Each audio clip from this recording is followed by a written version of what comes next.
नमस्कार, मी ओमकार. रात्रीच्या बातमीपत्रात आपले स्वागत आहे. राष्ट्रवादी पक्षाचे अध्यक्ष शरद पवार हे आपल्या देशाचे आणि राज्याचे फार महत्त्वाचे नेते आहेत. महाराष्ट्र राज्यात जे सरकार स्थापन झालं आहे त्यामध्ये त्यांचा वाटा आहे. आपल्या देशावर कोरोनाचं आणि चीनचं संकट ओढावलं आहे. शरद पवार यांच्यासारखा महान नेता महाराष्ट्राला लाभला आहे हे आपण आपलं भाग्य समजायला हवं. त्यामुळं आपल्या देशात फार मोजकीच माणसं आहेत, त्यापैकी शरद पवार हे सर्वोच्च स्थानी आहेत. म्हणूनच या सगळ्या विषयांवरती त्यांचं मत काय आहे हे जाणून घेण्यासाठी त्यांची सामनामध्ये मुलाखत घेण्यात आली, अशी प्रतिक्रिया खासदार संजय राऊत यांनी दिली आहे. सर, सामना या वृत्तपत्रामध्ये बाळासाहेब ठाकरे आणि उद्धव ठाकरे यांच्या प्रचंड मुलाखती गाजल्या, पण नेमकं शरद पवारांची मुलाखत सामनामध्ये घेण्याचं काय नक्की हेतू होता?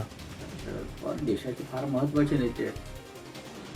राज्यात जे सरकार आता आलेलं आहे त्या राज्याच्या सरकारांमध्ये शरद पवारांचं योगदान सगळ्यात मोठं आहे. अशा वेळेला देशासमोर जे संकट आहे, चीनचं संकट असेल, आर्थिक संकट आहे, कोरोनाचं संकट आहे, अशा वेळेला या देशाला मार्गदर्शन करणारे फार कमी लोक आहेत. अनुभवी जे आहेत त्या शरद पवार सर्वोच्च स्थानी. ते आपल्या महाराष्ट्राचे आहेत याचा आपल्याला अभिमान असायला पाहिजे. आणि म्हणून शरद पवार यांच्यासारख्या नेत्याचं म्हणणं काय या सगळ्या विषयावर ते देशाला कळावं, महाराष्ट्राला कळावं, म्हणून त्यांची मुलाखत सामनामध्ये घेण्याचं प्रयोजन. सर, या मुलाखतीमध्ये शरद पवार असे म्हणाले होते की विधानसभा निवडणुकीच्या वेळी शिवसेना आणि भाजप यांच्यात युती झाली नसती तर शिवसेनेला भाजपाला 105 जागा जिंकून नसते आल्या. ते काय चुकीचं बोललेलं नाही, त्याच्यावरती मी मत व्यक्त करणं बरोबर नाही. शरद पवारांचं हे निरीक्षण, त्यांचा अनुभव आहे राजकारणात इतक्या वर्षाचा. आणि शिवसेना नसते तर भारतीय जनता पक्षाला आधी यश गेल्या काही वर्षापासून मिळतंय सातत्यानं, ते मिळालं नसतं. त्याचबरोबर सर, महाराष्ट्रावर सगळीकडून म्हणजे कौतुकाचं वर्ष होतं आहे. जागतिक आरोग्य संघटनेने सुद्धा धारावी कोरोनामुक्त झाली याच्यावरती हे कौतुक केलं महाराष्ट्र सरकारचं, पण विरोधक अजूनही महाराष्ट्र सरकारवर टीका करण्यात व्यस्त आहेत. विरोधी पक्षानं सातत्यानं टीका करणं हे काय महाराष्ट्राच्या प्रतिष्ठेला शोभणारं नाही. या राज्यातल्या विरोधी पक्षाला कायम महत्त्व मिळालेलं आहे. दुसरी गोष्ट अशी आहे की या राज्यात उत्तम कामं सुद्धा होत आहेत. विरोधासाठी विरोध विरोधी पक्षाने एकदा करतो, पण करोनासारख्या संकटामध्ये हे धोरण त्याने थांबवायला पाहिजे. विरोधासाठी विरोध करू नये. सरकारच्या खांद्याला खांदा लावून राज्य सावरण्यासाठी विरोधी पक्षानं पुढाकार घेतला पाहिजे असं मला वाटतं. त्याचबरोबर सर, महाराष्ट्राचं म्हणजे जे वैभव मानलं जातं राजभवन, तिकडे 16 कोरोना पॉझिटिव्ह मिळणं ही खरोखरच दुर्दैवाची गोष्ट आहे महाराष्ट्रासाठी. चिंतेची गोष्ट आहे, गंभीराने घ्यावी अशी गोष्ट आहे. राज्याचे घटनात्मक प्रमुख तिथे राहतात, भगतसिंग कोश्यारी साहेब, त्यांचं वय आता 80च्या आसपास आहे. त्याच्यामुळे त्यांच्या प्रकृतीची आम्हाला चिंता वाटते की त्यांनी शक्यतो पुढले काही दिवस लोकांपासून लांब राहिलं पाहिजे. आणि मी विरोधी पक्षाला आवाहन करतो की सातत्याने ते गटागटानं जाऊन तिथे ते राज्यपालांना घेरतात. त्यांना राज्यपालांच्या आरोग्याची चिंता आहे की नाही. राजभवनामध्ये 17-18 लोक सापडले तर विरोधी पक्षांचा किती हात आहे ते मला पाहावं लागेल. दुसरं असं आहे की यातून एक लक्षात घेतलं पाहिजे राजभवनाच्या आमच्या प्रमुख लोकांनी किंवा राज्यपालांनी की जे वारंवार आग्रह धरतात परीक्षा घ्या अंतिम वर्षाच्या, त्या किती धोकादायक आहे. ग्रामविकास मंत्री हसन मुश्रीफ नॉन मराठी असल्यामुळं त्यांना डोळे पांढरे आणि विस्फारले यातला फरक माहीत नाही. डोळे पांढरे पडतात ते भीतीनं आणि विस्फारतात ते आश्चर्यानं, यातला फरक त्यांना कळत नाही. आता तुमचेच डोळे पांढरे होतील कारण कोरोना रुग्णाचा मृतदेह ज्यामध्ये पॅक केला जातो त्यामध्ये देखील तुम्ही भ्रष्टाचार केला आहे, असा टोला भाजप प्रदेशाध्यक्ष चंद्रकांत पाटील यांनी लगावला. आज ते कोल्हापुरात बोलत होते. 2 दिवसांपूर्वी मंत्री मुश्रीफ आणि देवेंद्र फडणवीस यांच्यावरती टीका केली होती. त्याला प्रत्युत्तर म्हणून पाटील यांनी निशाणा साधला. ज्या गोष्टी कौतुकाच्या आहेत त्याचं कौतुक केलंच पाहिजे, पण ज्या गोष्टी चुकीच्या आहेत त्यावरती टीका देखील केली पाहिजे. जी शिवभोजन थाळी 5 रुपयाला मिळते ती थाळी कोरोना सेंटरमध्ये 380 रुपये दरानं दिली जाते. हा कोरोना संपल्यानंतर सर्व प्रश्न मी विधानसभेत उपस्थित करणार आहे. तुम्ही जे 380 रुपयात जेवण पुरवता ते मुंबईच्या कोणत्याही हॉटेलमध्ये सहज उपलब्ध होतं. तुम्ही पुरवत असलेल्या जेवणात आळ्या सापडल्यात. त्यामुळं आम्ही तुमच्या चुकीच्या कामावर टीका करतोय. धारावीत कोरोना नियंत्रणात आला त्याबद्दल आम्ही त्याचं कौतुक करतो, पण धारावीमध्ये कोरोना कंट्रोल झाला म्हणून भ्रष्टाचाराबद्दल बोलायचं नाही का, असा सवाल देखील आमदार चंद्रकांत पाटील यांनी केला आहे. ज्या गोष्टी कौतुकाचं आहे त्याचं कौतुकच केलं पाहिजे. आम्ही टीका कशावर करतो आहे, आता तो मुद्दा पुन्हा तुम्ही काढलात तर तसंही बोलू की मुश्रीफांनी असं म्हटलं की 6 महिन्यात एवढी विकासाची कामं आणि एवढं कोरोनासंबंधी काम झालं की देवेंद्रजींचे डोळे पांढरे होते. ते बहुधा नॉन मराठी असल्यामुळे त्यांना पांढरे आणि विस्फारले यातला फरक कळत नाही. पांढरे पडतात भीतीने आणि विस्फारतात ते आश्चर्याने. तर त्यांना विस्फारतात असं म्हणायचं होतं, पण त्यांना म्हणायचं होतं की 6 महिन्यामध्ये विस्फारतील डोळे. तर ते विस्फारणार नाही, पांढरे होणार. कशामुळे, तर तुम्ही डेड बॉडी ज्याच्यात पॅक करायची त्याच्यातही भ्रष्टाचार केला. मुंबईमध्ये गोरेगाव वगैरे सगळ्या ठिकाणी प्रायव्हेट कोविड सेंटर उभी केली, त्याच्यामध्ये विकत साहित्य स्वस्त आलं तर तुम्ही भाड्याने घेतलं. तुमची शिवभोजन थाळी 5 रुपयाला आणि सगळ्या कोरोना सेंटरला मुंबईमध्ये 380 रुपयाला थाळी. इतका फरक असतो. त्याची कॉन्ट्रॅक्ट कोरोना संपू दे, हे सगळे विषय विधानसभेत उपस्थित करणार आहे. हे काढा, ही कॉन्ट्रॅक्ट कोणाकोणाला मिळाली, त्याच्या लिंक आम्ही डेव्हलप करून देतो, कोणाकोणाला मिळाली. 380 रुपयाला जेवण मुंबईच्या बऱ्या हॉटेलमध्ये मिळतं. तुम्ही 380 रुपये जेवण दिलं, आळ्या होत्या जेवणामध्ये. आणि त्यामुळे आम्ही टीका जी करतो आहे ती डेड बॉडी ह्या केम हॉस्पिटलमध्ये गॅलरीमध्ये होत्या. आम्ही टीका करतो आहे की ठाण्याला एकाची डेड बॉडी दुसऱ्याला दिली गेली. आम्ही टीका करतो आहे की जळगावला एक म्हातारी 7 दिवस गायब झाली आणि 7 दिवसानंतर बाथरूममध्ये सापडली. ह्याच्यावर टीका नाही करायची. धारावीत त्यांनी चांगलं काम केलं तर त्याचं कौतुकच आहे. हां, पण ते धारावीत त्यांनी केल्यामुळे झालं का राष्ट्रीय स्वयंसेवक संघाने जीव धोक्यात घालून स्क्रीनिंग केलं. एकेका घरात जाऊन एकेका माणसाचं स्क्रीनिंग केलं. तापमान किती, पल्स किती, तुझं सॅच्युरेशन किती, आणि जे संशयास्पद वाटलं त्यांना लगेच महानगरपालिकेच्या सहकार्यानेच केलं. पण हे सगळं श्रेय सरकारचं म्हणण्याचं कारण आहे. पण मी काय म्हणतो की मुंबईमध्ये समजा कोरोना कंट्रोलमध्ये झाला, आम्हाला आनंदच आहे. पण कोरोना कंट्रोल झाला म्हणून भ्रष्टाचार केलेल्या विषयावर बोलायचं नाही काय. कोरोना कंट्रोलमध्ये आल्याचं अभिनंदन करताना त्याच्या मागे जे भ्रष्टाचार झाले त्याचे विषय काढूया. की 27 कोटीचं बांद्र्याला तात्पुरतं कोविड सेंटर का बांधलं, तर समोर रिलायन्सचा 3100 बेड बसतील असा हॉल होता, इथे तर 1100च बसतात. हे मुद्दे उपस्थित करावे लागतात. शरद पवार आणि शिवसेना जर सोबत नसतं अजून 40 ते 50 पण जागा आल्या नसत्या. अजून एक दिवस मुलाखतीचं जाऊ दे, मग बोलतो. ओके, नाही पण आता तुम्ही म्हटले की भाजपच्या आता याच्यावरती- लगेच काही ह्यावर नाही म्हणणार. एकदा आजची मुलाखत फारच अकॅडमिक आहे. चीन, पाकिस्तान, आर्थिक स्थिती. उद्याची होते एकदम बोलतो. बॉलिवूड अभिनेता अमिताभ बच्चन यांना कोरोनाची लागण झाली आहे. अमिताभ बच्चन यांना नानावटी रुग्णालयात दाखल करण्यात आलं आहे. अमिताभ बच्चन यांनी स्वतः ट्विट करत आपल्याला कोरोनाची लागण झाली असल्याची माहिती दिली. तसंच रुग्णालयातून एक व्हिडिओद्वारे त्यांनी चाहत्यांशी संवाद साधला. यात त्यांनी आपल्या आरोग्याची माहिती दिली आणि सध्या कोरोनाच्या संकट काळात डॉक्टर्स, नर्स हे ईश्वराचे रूप आहेत असा संदेश त्यांनी आपल्या व्हिडिओमधून दिला आहे. Namaskar, this is Amitabh Bachchan. I am wanting to talk to all the doctors, nurses, and the staff at Nanavati Hospital for their tremendous work that you're doing in these very trying circumstances. अभी हाल ही में मैंने Twitter पे एक सूरत, गुजरात में सूरत में एक billboard लगा हुआ था जिसमें लिखा था कि आपको मालूम है मंदिर क्यों बंद हैं? क्योंकि भगवान जो है सफ़ेद कोट पहनकर अस्पतालों में काम कर रहे हैं। आप जितने भी डॉक्टर्स, नर्सेस और जितने भी हॉस्पिटल्स में काम कर रहे हैं, आप सब में एक ईश्वर का रूप है। आप सब इतनी मेहनत के साथ इंसानियत के लिए काम कर रहे हैं। जीवनदायी बन गए हैं आप, और मैं आप लोगों को हाथ जोड़कर आपकी सराहना करता हूँ, नतमस्तक हूँ मैं आपके साथ।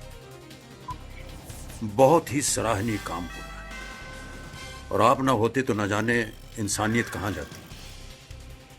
तो मैं आप सब लोगों से कहना चाहता हूँ, मैं जानता हूँ कि ये दिन थोड़े से निराशजनक है, They are trying times. Everyone is being worked to their absolute limits. There is always fear, there's perhaps depression, but please do not despair. Do not panic. We're all together in this. We're all working together.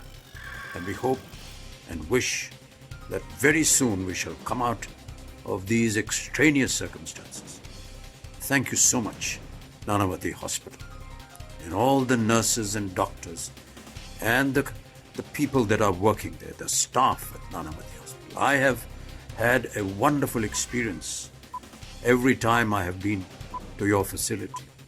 और मैं जानता हूँ कि आपका स्नेह, आपका प्यार मेरे स्वास्थ्य के लिए कितना आवश्यक रहा है. आज मैं चाहूँगा कि आप इसी तरह काम करते रहें. पूरा देश आपको इज्जत से देखता है, स्नेह से देखता है. और जैसा कि मैंने कहा, आप सब जो हैं ईश्वर का रूप है. आपकी ईश्वर रक्षा करेंगे. बहुत बहुत धन्यवाद. बॉलिवूडचे महानायक अमिताभ बच्चन यांच्या जुहू येथील जलसा बंगल्याचं निर्जंतुकीकरण करण्यात आलं. BMCतील कर्मचाऱ्यांनी हे निर्जंतुकीकरण केलंय. सोलापूर शहरात आणि सोलापूर ग्रामीणमध्ये देखील कोरोनानं आता मोठ्या प्रमाणात शिरकाव केलाय. शहरातील डॉक्टर, नगरसेवक, महापौर, माजी महापौर, पोलिसांना कोरोनाची बाधा झाली होती. आता चक्क सोलापुरातील एका आमदाराला कोरोना झालाय. माजी मंत्री राहिलेल्या या आमदाराला 4 दिवसांपूर्वी त्रास होऊ लागल्यानं त्याचा स्वॅब तपासणीसाठी घेण्यात आला होता. आज त्याचा कोरोना अहवाल पॉझिटिव्ह आलाय. लॉकडाऊन जाहीर झाल्यापासून या आमदारानं आपल्या मतदारसंघामध्ये मोठ्या प्रमाणात जनजागृती करून कोरोनाचा प्रादुर्भाव रोखण्यासाठी प्रयत्न केले होते. पंढरपूर येथील शिवाजी नाथाजी भोसले हा आरोपी 2016 पासून खुनाच्या आरोपाखाली न्यायालयीन कोठडीत होता. त्याच्या छातीत दुखू लागल्यानं त्याला उपजिल्हा रुग्णालयात दाखल केलं होतं. आज सकाळी शौचास गेल्यानंतर शौचालयाच्या खिडकीचे गज तोडून त्यानं पलायन केलं असल्याची घटना घडली आहे. मुख्यमंत्री, उपमुख्यमंत्री यांचे कोरोना संकट काळातील कार्य पाहून माजी मुख्यमंत्र्यांचे डोळे पांढरे होतील असं प्रतिपादन ग्रामविकास मंत्री हसन मुश्रीफ यांनी केलं होतं. यावर बोलताना आमदार अमोल मिटकरी यांनी भाजपला चांगलाच टोला लगावत माजी मुख्यमंत्री देवेंद्र फडणवीस यांचे केवळ डोळेच पांढरे नव्हे तर आता माजी मुख्यमंत्री व भाजपची वाटचाल वानप्रस्थाश्रमाकडे होत आहे असं प्रतिपादन विधान परिषद सदस्य आमदार अमोल मिटकरी यांनी केलं आहे. माजी मुख्यमंत्री देवेंद्रजी फडणवीस यांचे डोळे पांढरे होतील हे जे वक्तव्य मुश्रीफ साहेबांनी केलं, निश्चितच मी याही पलीकडे जाऊन म्हणेल की डोळे पांढरे होण्याची अवस्था साधारण ही मूर्छित अवस्था असते आणि भारतीय जनता पार्टीची अवस्था सध्या त्याच पद्धतीची झालेली आहे.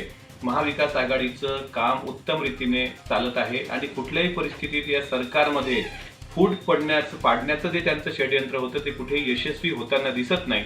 त्यामुळे निश्चितच या भारतीय जनता पार्टीच्या अनेक नेत्यांना सध्या त्या अवस्थेकडे ते गेलेले आहेत असं मला वाटते. डोळे पण पांढरे होते आणि हळूहळू मूर्छितावस्था पण लवकरच येईल आणि आगामी काळामध्ये महाविकास आघाडी सरकार पुढच्या 25 वर्षाचं सुंदर नियोजन करते आहे.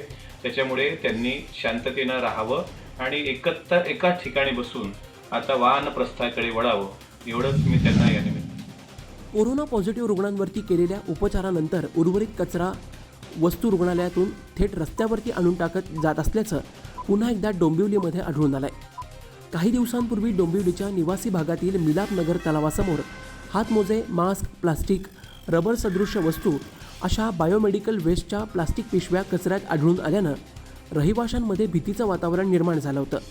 त्यातच डोंबिवलीच्या MIDCच्या फेज 2 मध्ये डोंबिवली नागरी सहकारी बँक ते दुर्वांकूर हॉल दरम्यान सर्व्हिस रोडच्या कडेला कोविड-19च्या रुग्णांसाठी हॉस्पिटलमध्ये वापरले जाणारे PPE किट आणि इतर वापरलेलं साहित्य म्हणजेच मेडिकल वेस्टेज मोठ्या प्रमाणात गोण्यांमध्ये भरून आणून टाकण्यात आल्याचं निदर्शनाला आलंय.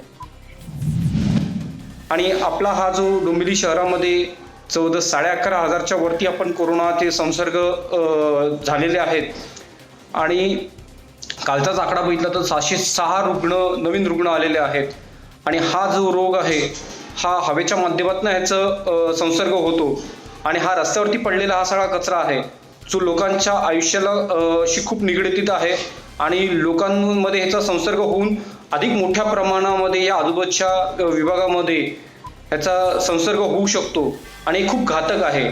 त्यामुळे असे कोण जी लोक आहेत ज्यांनी हा सगळा मेडिकल वेस्टेज आणून इथे टाकलेला आहे, त्यांच्यावरती महानगरपालिका आणि इतर जे काही डिपार्टमेंट्स आहेत त्यांनी यांच्यावरती कारवाई करावी. गेल्या 12 वर्षांपासून हिंगणीवासियांना पावसाळ्यामध्ये आस नदीवरील पुलामध्ये त्रास सहन करावा लागतोय. मागील 5 वर्षात या पुलाची 2 वेळा दुरुस्ती झाली, पण पहिल्याच पावसात यावरील रस्ता वाहून गेलाय. आता पुलाचं काम बऱ्याच दिवसांपासून चालू आहे, परंतु लॉकडाऊनमुळे पूर्णत्वास गेलं नाही. आता पावसाळ्याच्या तोंडी ठेकेदारानं सदर काम सुरू केलं आहे, परंतु त्याच नदीवरील गाळ टाकून तात्पुरता रस्ता केला व तोही पहिल्या पाण्यात वाहून गेला. सध्या पेरणीचे दिवस आहेत. शेतकऱ्यांना खत बियाणं हिवरखेडवरून सौंदाळा दानापूर मार्गे आणावी लागत आहेत. सांगली जिल्ह्यातील शिराळा तालुक्यात पावसाची उघडझाप सुरू झाल्यानं भांगलण, कोळपण, रोप लावणे अशा कामांना गती आली असून शिवारं माणसांनी फुलून गेली आहेत. शिराळा तालुका हा अतिपावसाचा तालुका म्हणून ओळखला जातो.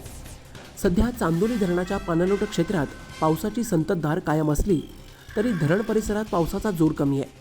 त्यामुळे सोनवडे, येसलेवाडी, भाडुगळेवाडी, भाष्टेवाडी, मिरखेवाडी, खोतवाडी, बेरडेवाडी, गुढे, पाचगणी, मानेवाडी या परिसरात रोपं लावणीच्या कामांना गती आली आहे. कोरोनाच्या काळात प्रत्येकजण कोरोना आपल्यापर्यंत पोहोचू नये याची काळजी घेतोय. बाजारात भाजीपाल्यापासून ते विविध गरजेच्या वस्तू खरेदी करताना त्या निर्जंतुकीकरण केलेल्या असतात का, याबद्दल मात्र शंका आहे. आता मेक इन इंडियाच्या धर्तीवरती तयार करण्यात आलेल्या यंत्राच्या माध्यमातून गरजू वस्तू निर्जंतुक करण्यात येणार आहेत. पुण्यातील अभियांत्रिकीचे शिक्षण घेतलेल्या आनंद मेश्राम यांनी अतिनील किरणांवरती आधारित विकसित केलेला गो कोरोना या कॅबिनेट यंत्रामुळं बाहेरून आणलेल्या भाजीपाल्यापासून ते सर्व गोष्टींच्या निर्जंतुकीकरणचा प्रश्न चुटकीसरशी सुटणार आहे. मेश्राम यांनी अतिनील किरणं सूक्ष्मजीवांच्या DNAत बिघाड करतात हे माहिती होतं. गेले अनेक वर्ष ऑपरेशन थिएटर बरोबरच अनेक ठिकाणी निर्जंतुकीकरण करण्यासाठी या किरणांचा वापर केला जातो. याचा आधार घेत मेश्राम यांनी निर्जंतुकीकरण यंत्र विकसित केलं आहे. हे संपूर्ण यंत्र मेक इन इंडियाच्या धर्तीवरती तयार करण्यात आलं आहे. याला प्रमाणित करण्याकरता केंद्र सरकारच्या ARAI मधील फोटोमेट्री लॅबकडे मंजुरी देण्यात आलं आहे.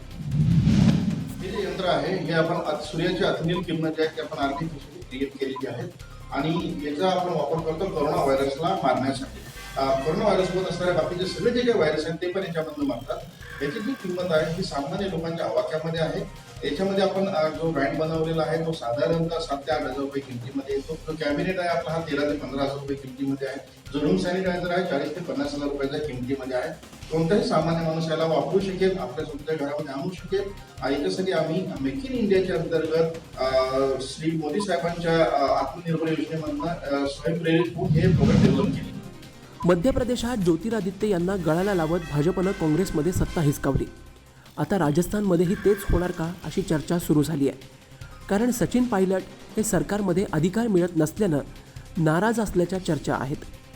दिल्लीत सध्या याबाबतीत वेगवान घडामोडी सुरू आहेत. सचिन पायलट हे ज्योतिरादित्य सिंधे यांच्या वाटेवरती आहेत का अशी जोरदार चर्चा सुरू झाली आहे. कारण मुख्यमंत्री अशोक गेहलोत विरुद्ध सचिन पायलट हा संघर्ष सध्या टोकाला पोहोचल्याचं दिसत आहे.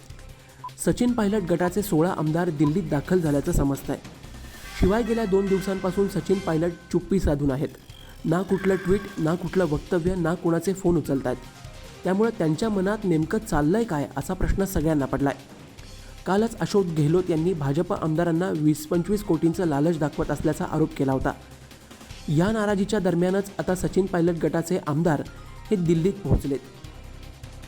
त्यामुळे काँग्रेस हायकमांडला या दोन्ही नेत्यांची समजूत काढण्यात यश येतं का हे पाहणं महत्त्वाचं असेल.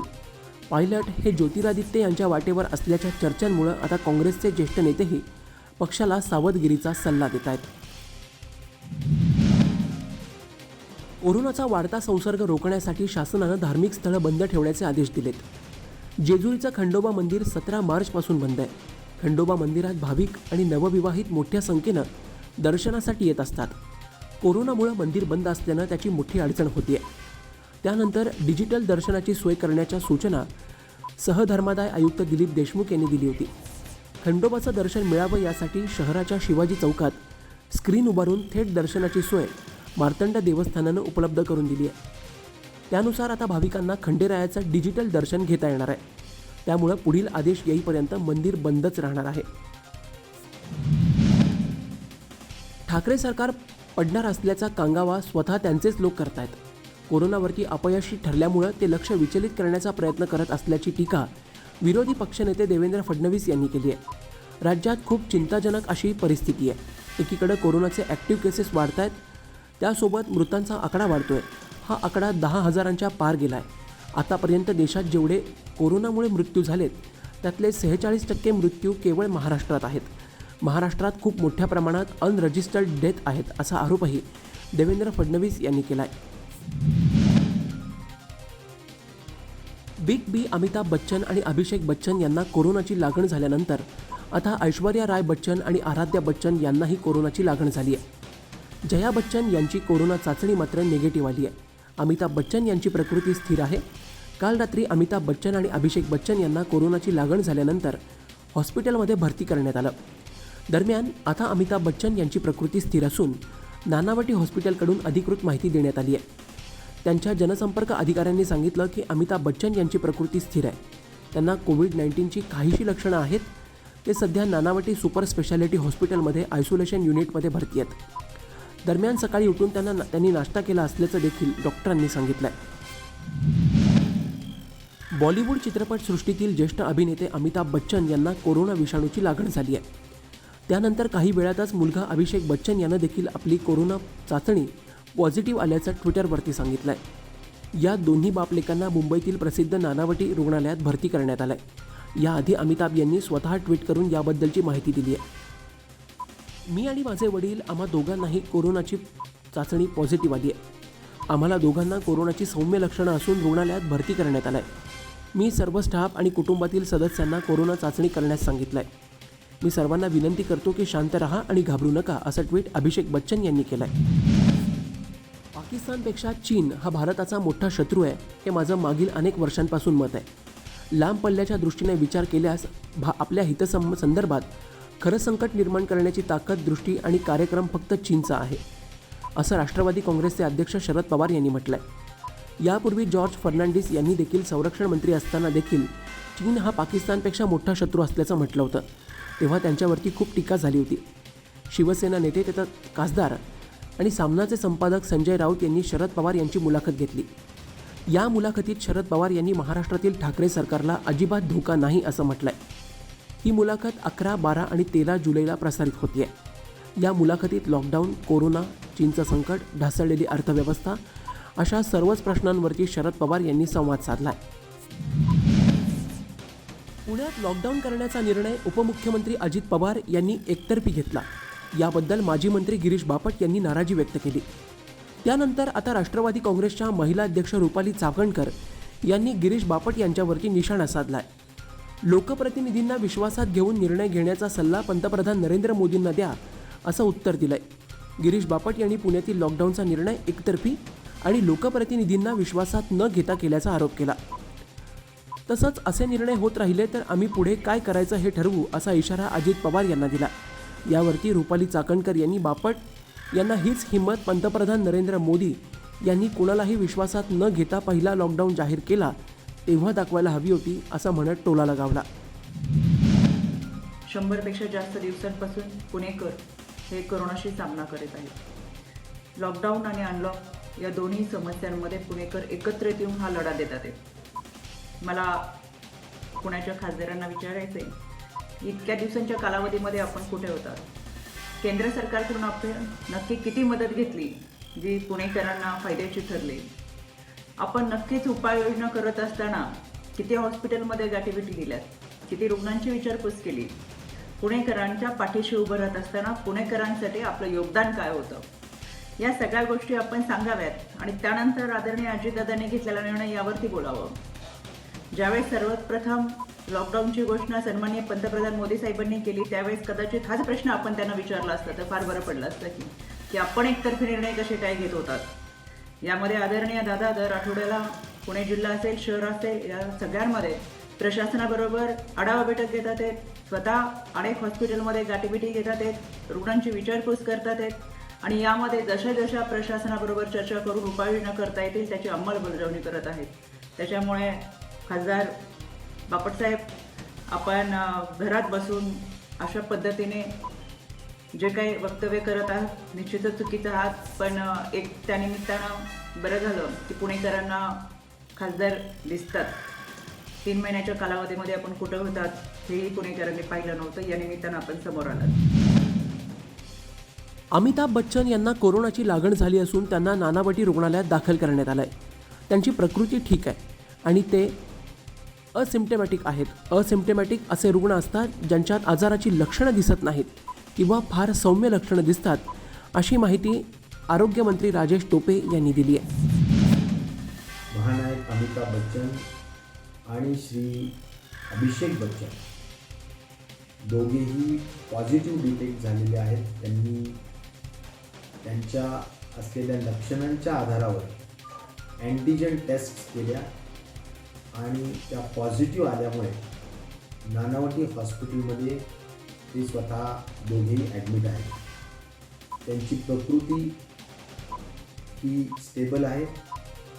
माइल्ड कफ आणि फीवर आहे आणि ही माहिती डॉक्टर पाटकर जे तिथले डायरेक्टर मेडिकल सर्व्हिसेस आहेत त्यांनी मला दिली.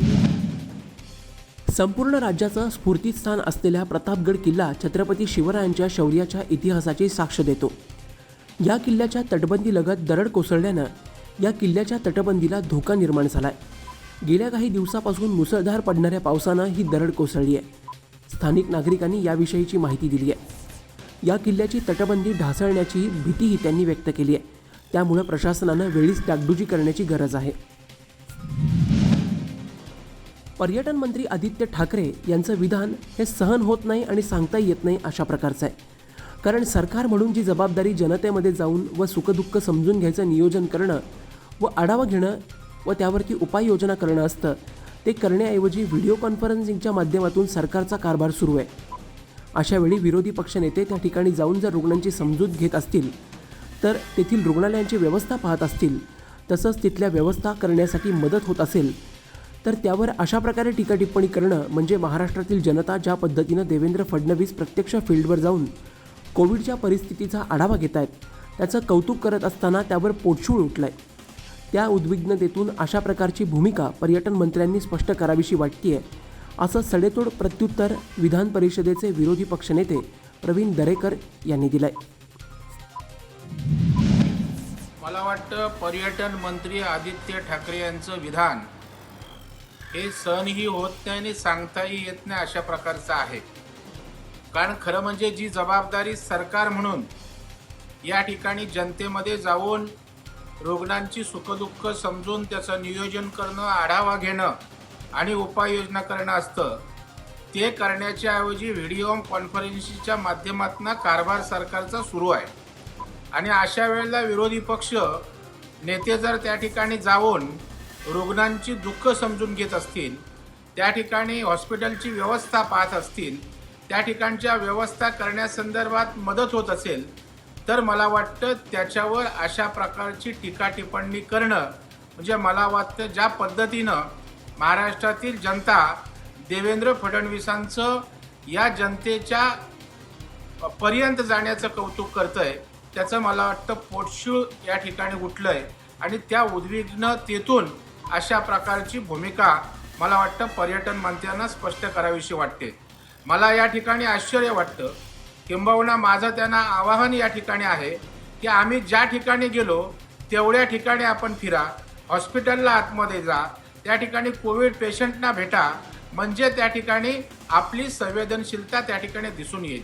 केवळ आपण ठाणे महानगरपालिकेमध्ये गेलो आणि सर्व आयुक्तांना बोलवून अर्धा एक तासाची बैठक याने नीट माहिती मिळत नाही, काही उपाययोजनाही त्या ठिकाणी होत नाही. अकोल्याचे पालकमंत्री बच्चू कडू यांनी अकोट तहसील कार्यालय इथे संध्याकाळी 7 वाजता आढावा बैठक घेतली. त्यात काही दिवसात अकोटमध्ये कोरोना पॉझिटिव्ह रुग्णांची संख्या वाढती आहे. या पार्श्वभूमीवर कडू यांनी उपस्थित 7 दिवसाचा जनता कर्फ्यू पाळण्यात आला होता. अकोटवासियांनी जनता कर्फ्यू यशस्वी केला, त्यासाठी पालकमंत्री यांनी जनतेचे आभार मानले. आपण निश्चितच अकोट कोरोनामुक्त करू व अकोटमध्ये दुकानं समविषम पद्धतीनं चालू होती ती रद्द करून 3 वाजेपर्यंत सर्व दुकानं उघडी राहतील असं सांगितलं आहे. वासियांचा आभार मानतो, धन्यवाद देतोय. सतत 6 दिवस बंद ठेवलेला आहे. निश्चितच आपण प्रशासनाकडून सुद्धा अतिशय चांगल्या पद्धतीच्या भूमिका घेऊन समोर जाणार आहोत. अकोट आपण कोरोनामुक्त करू, सगळ्यांना सोबत घेऊन एक चांगला संदेश आपण वासियांना, त्याच्याबद्दल मी आमचा आभार मानतो, धन्यवाद देतो. आणि आत्ता आपण जे समविषम ठेवलं होतं ते आपण रद्द केलेलं आहे. 3 वाजेपर्यंत सर्व दुकानं उघडे राहतात. कल्याणची बैठक आटोपून पालकमंत्री एकनाथ शिंदे ठाण्याला परत निघाले होते. अचानक त्यांनी गाडी कोविड रुग्णालयाकडे घेण्यास सांगितलं. तिथं पोहोचल्यानंतर तिथल्या सुविधांची पाहणी केली आणि PPE किट घालून डॉक्टरांसोबत चक्क कोरोनाबाधित रुग्णांच्या वॉर्डला भेटी दिल्या. शिंदे यांनी डायलिसिस, ICU, ऑक्सिजन आणि नॉन ऑक्सिजन वॉर्ड्सना भेटी दिल्या. नुकत्याच भेटी दिल्या नाहीत तर त्यात त्यांची विचारपूस केली. जेवण व्यवस्थित मिळतं का, औषधं दिली जातात का, काही अडचण आहे का याची विचारपूस केली. घाबरू नका, काळजी घ्या, लवकर बरे व्हा असं म्हणत त्यांनी येथील रुग्णांचं मनोबल वाढवलं. त्याचबरोबर डॉक्टर, नर्सेस, पॅरामेडिकल स्टाफ यांच्याशी संवाद साधून स्वतःची काळजी घेण्याच्या सूचना केल्या.